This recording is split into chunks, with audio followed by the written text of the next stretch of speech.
السلام علیکم ورحمۃ اللہ وبرکاتہ۔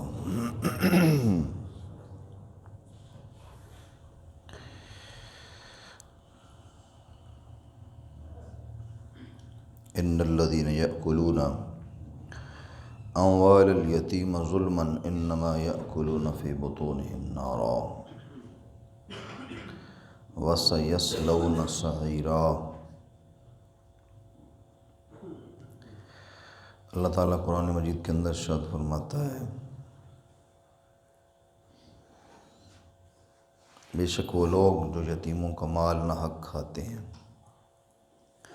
ظلم کرتے ہوئے، انما یاکلون، بے شک اپنے پیٹ کے اندر، فی بطونہم، پیٹ کے اندر، نارا، آگ بھرتے ہیں۔ جو یتیموں کا مال کھاتے ہیں وہ کیا کرتے ہیں؟ اپنے پیٹ میں آگ بھرتے ہیں۔ وَسَيَصْلَوْنَ سَعِيرًا، اور کوئی دم جاتا ہے کہ بھڑکتے آتش کدے میں جائیں گے، یعنی کچھ ہی دیر ہے۔ سَيَصْلَوْنَ، بہت جلدی انہوں نے جا کر آتش کدے میں، یعنی جہنم کی آگ میں جا گرنا ہے۔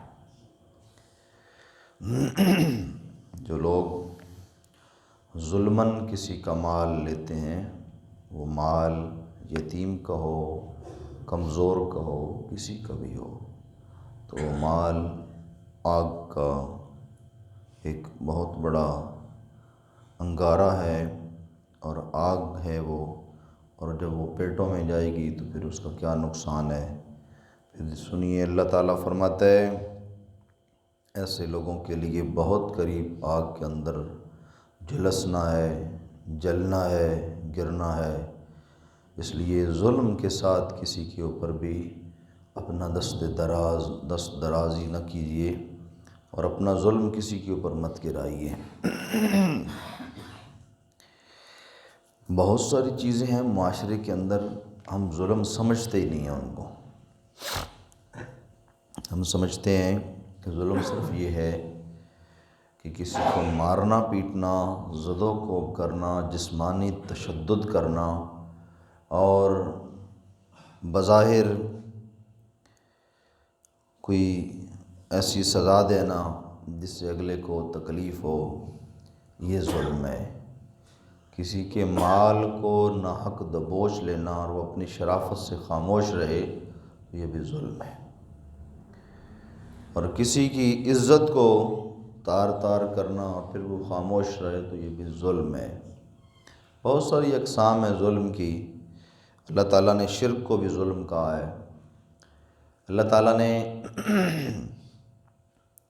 ایسے شخص کو جو وقت پر اپنے فرائض نہیں ادا کرتا، اس کو بھی ظالم کہا ہے۔ جو حقوق نہیں ادا کرتا، اللہ نے اس کو بھی ظالم کہا ہے۔ تو ظلم بہت غلیظ روش ہے انسان کی، اور انسان کی انسانیت اور اشرفیت کو ختم کرنے کا ایک راستہ ہے۔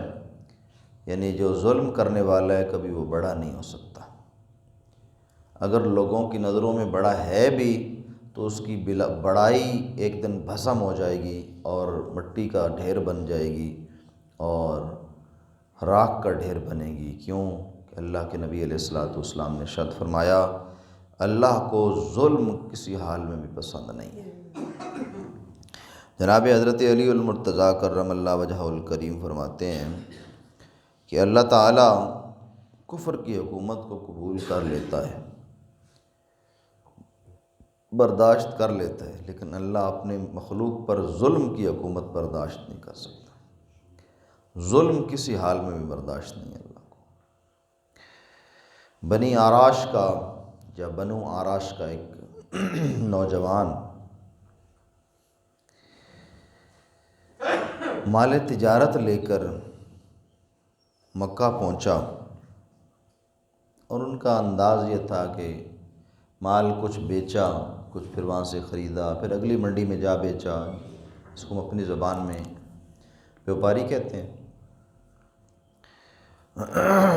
وہ بنی آراش کا ایک نوجوان بیوپاری اپنے مال کو لے کر مختلف منڈیوں میں جاتا تھا۔ ایک دفعہ اس نے مکہ کی منڈی میں اپنا مال بیچا، اونٹ تھا اس کا، اور اس نے اونٹ بیچ دیا، اور بیچا بھی ابو جال کو۔ ابو جال نے جب یہ اونٹ لے لیا تو کہتا ہے پیسے کل دے دوں گا۔ اس نے کہا جناب اگر پیسے دے دیں تو بہتر ہے، میں تو پردیسی آدمی ہوں، کل دے دوں گا۔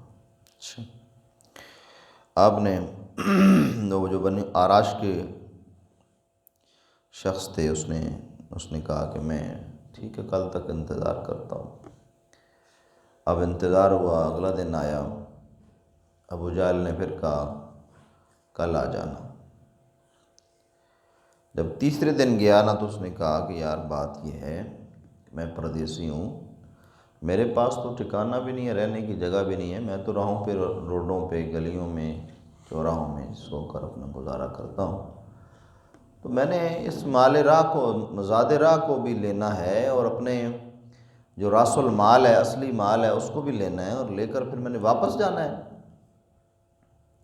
اور کسی اور منڈی میں جاؤں گا، اپنے بچوں کی روزی کماؤں گا، تو انہیں میرا اصلی مال ہی چھین لیے۔ انہوں نے کہا جا، زیادہ باتیں کرنے کی ضرورت نہیں، چل نکل ادھر سے، زیادہ تجھے تکلیف ہے تو نکل یہاں سے۔ نکل گیا۔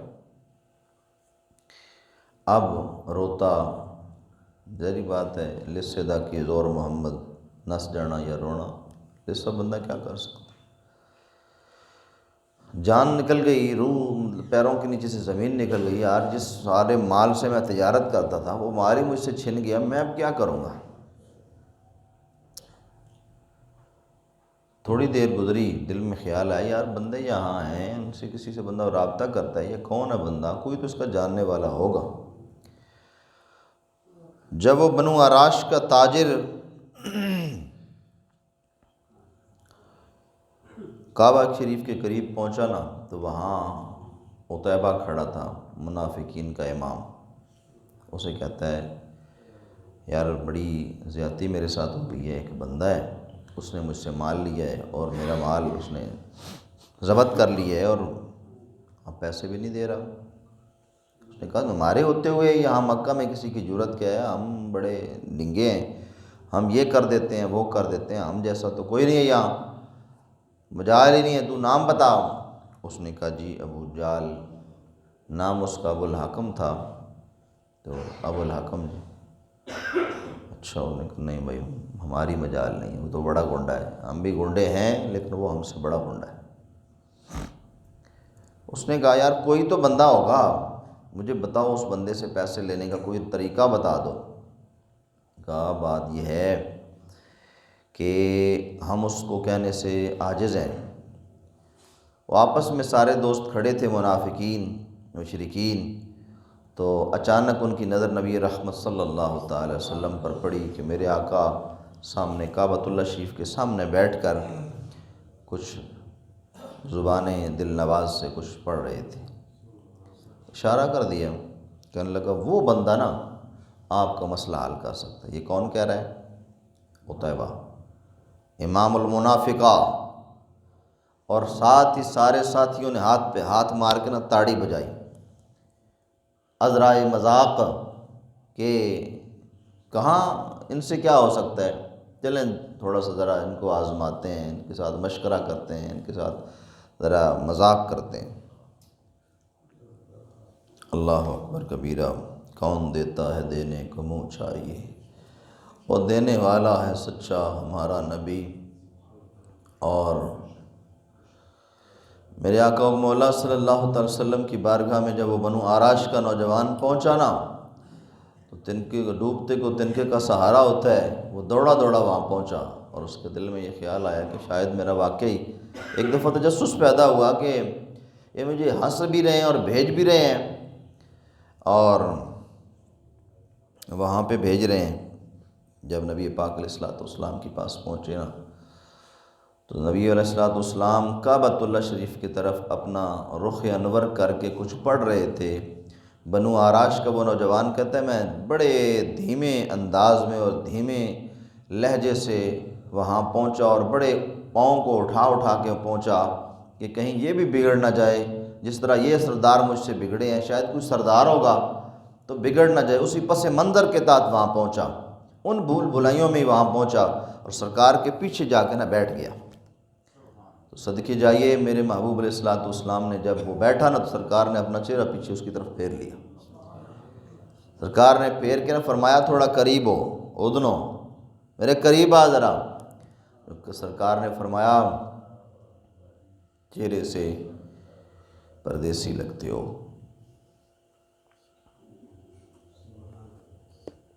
اور پریشان بھی لگتے ہو۔ دنیا ہی بدل گئی بنو آراش کے قبیلے کے اس نوجوان کی، کیونکہ شہلا پردیسی کوئی نہ تھی وے ککھ جنا تو بھارے ہیں جی، اور غم زدوں کو رضا مجد دیجئے کہ ہے بے کسوں کا سہارا ہمارا نبی، بے کسوں کا سہارا۔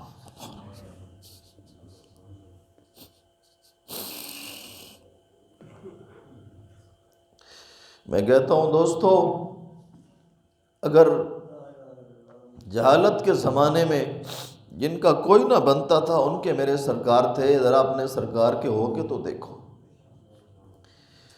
اللہ اکبر۔ سرکار نے جب یہ دو جملے فرمائے نا، پریشان لگتے ہو اور ہو بھی پردیسی، جو بنو آرش کے قبیلے کا وہ نوجوان کہتا ہے میری صبح کی کرن مجھے نظر آ گئی کہ میں اتنے دنوں سے بھوکا تھا، کچھ ملا تو کھا لیا، نہ ملا تو برداشت کر لیا، کچھ تھا نہیں، جو تھا وہ سب کچھ لٹا بیٹھا تھا۔ سرکار نے میرا ہاتھ پکڑ کے محبوب اپنے گھر لے گئے، مجھے اپنی بچھونے پر بٹھا کر سرکار پیالہ دودھ کا بھر کے لے آئے، اپنے ہاتھوں سے مجھے کھجور عنایت فرمائی۔ میری تو دنیا ہی بدل گئی۔ میں ایک نظر سے اپنے چہرہ والضحیٰ محبوب کے چہرہ والضحیٰ کو دیکھتا، اور ایک نظر میرے اپنے عیبوں پہ ہوتی تو میں کہتا میں اور یہ ہستی، مجھے تو اپنا غم ہی بھول گیا۔ اللہ اکبر۔ حضور کے غلاموں، کیا شان ہے میرے کریم آقا کی، جب یاد آ گئے ہیں سب غم بھلا دیے ہیں۔ جب ان کی یاد آ جائے تو غم بھول جاتے ہیں، تو جب وہ خود مل جائیں تو پھر غم کہاں رہتے ہیں۔ اللہ اکبر۔ جب سرکار نے جی بھر کے مجھے کھلایا نا، تو پتہ نہیں کتنے دنوں سے بھوکا تھا، مسافر بھی تھا، تو سرکار نے فرمایا اب بتا کیا کام ہے۔ جب میرے محبوب نے مجھ سے پوچھا تو میں نے کہا جناب آپ کے شہر کے گنڈا ہے، اس نے میرے پیسے دبا لیے ہیں، اور وہ کہتا ہے چل جا میں کچھ نہیں تجھے دیتا۔ آپ نے فرمایا اس کا نام کیا ہے؟ تو اس نے کہا ابو جہل۔ تو نبی پاک علیہ الصلوۃ والسلام نے فرمایا ہو جائے گا، پریشان نہ ہو، جیسے تو کہے گا ویسے کر لیں گے۔ اب نبی پاک علیہ الصلوۃ والسلام میرے ساتھ خاموشی سے چل پڑے، جھکی نظریں ہیں، نیچی نظروں کی عظمت پہ لاکھوں سلام۔ صدقے جائیے بنو آراش کا نوجوان کہتا ہے میں ادائیں دیکھتا جاؤں اور پھر مرید ہوتا جاؤں، تیریاں ویکھ کے اداواں میں مرید ہو گیا۔ بس میں دل میں کہوں کہ یار بڑی دنیا دیکھی ہے، بڑی منڈیاں پھرے ہیں، لوگوں کو بڑے دیکھتے ہیں، لیکن یہ عجب ہستی ہے کہ جو چلتے جاتے ہیں درد کا دھماں ہوتا جاتا ہے، دنیا ہی بدلتی جاتی ہے، پتہ نہیں ہے کون۔ اللہ اکبر کبیرہ۔ اس نے سن رکھا تھا یہاں کوئی نوجوان رہتا ہے جس کو کوئی تک لیتا ہے وہ اس کا ہو جاتا ہے، وہ جادوگر ہے، لیکن اب اسے اپنا غم تھا، اسے دکھ تھا۔ جب تکلیف ہوتی ہے تو بندے کو ساری اور باتیں بھول جاتی ہیں، کس شہر میں کوئی کون بستا ہے کون نہیں بستا، اس وقت اس کے اب من میں بس وہ تکلیف بس رہی ہوتی ہے۔ اللہ اکبر۔ آپ جو بنو عکاش کے وہ نوجوان تھے پیچھے پیچھے چل رہے ہیں، نبی پاک علیہ الصلوۃ والسلام آگے کے تشریف لے کے جا رہے ہیں، بالکل خاموشی ہے۔ قبیلہ بنو آراش کا وہ نوجوان کہتا ہے میں نے دیکھا کہ یہ بڑی خاموشی سے اور بڑی دھیمی طبع کے شخصیت لگتی ہے، لیکن اس گنڈے کے ساتھ کیسے بات کریں گے؟